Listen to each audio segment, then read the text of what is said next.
Hey, it's SgtLocksmith here. All right, we've got your remote 3-button here. For this task here, you will need a small Phillips and a flat tip screwdriver, plus a CR2032 battery. If your key ring is attached to it, don't worry. If it's not in your way, leave it on. If it is in your way, go ahead and take it off. We are using a new remote for this demonstration, so let's go ahead and get started. If you flip your remote over, you'll see you have your Phillips screw. That is your first step you want to do, is remove it.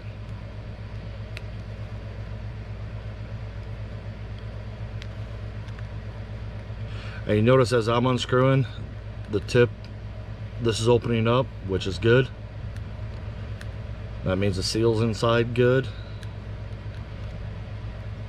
Once you get it to the point where the screw wants to fall out, set it to the side. Now the indentation right there, you want to put your flat tip screwdriver in and go ahead and rotate. And once you do, the remote comes out. If you see that circuit board come out, that is fine. Sometimes you get lucky, flip it over, tap it, and it'll fall. Sometimes you don't. If you look towards the wider part of it, you'll have an opening, but you have this little indentation here on the side. That little indentation is where you put your flat tip screwdriver in and just gently lift up the remote. You don't want to get happy and pry because you have little circuitry in here. Now if you got it open, this is where your battery placement is. You have the 3 little metal tabs. Go ahead and take your flat tip, push your battery out, and there you go. Since this is a new remote, we'll put the good battery back in. We're going to just push it in, and there you go. Now that we've got this in, let's go ahead and reassemble it.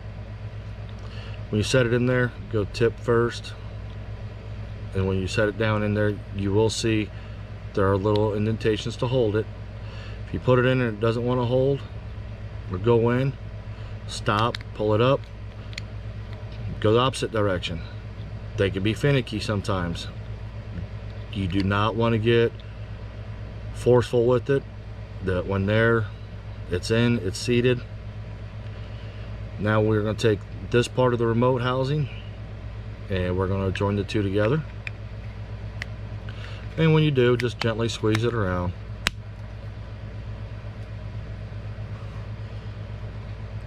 It's latched, so we're going to turn around, put the Phillips screw back in. That little gap right there, don't worry, the screw will help. I will show you a little trick on these. Since they want to cause issues, you can risk stripping out your housing with this. It's not the best design by Chrysler, Jeep, whoever decided to make this remote this way, but we're going to go ahead and put the screw in. Right now, just go ahead and screw it. When you get close to the end of it, I like to squeeze the tip of the remotes in. That way the key and the screw aren't doing all the work. It's me putting the pressure on it. Now we've done that, you've seen that it's sealed up. Well, there you go. You've just changed it. Thanks for watching SgtLocksmith.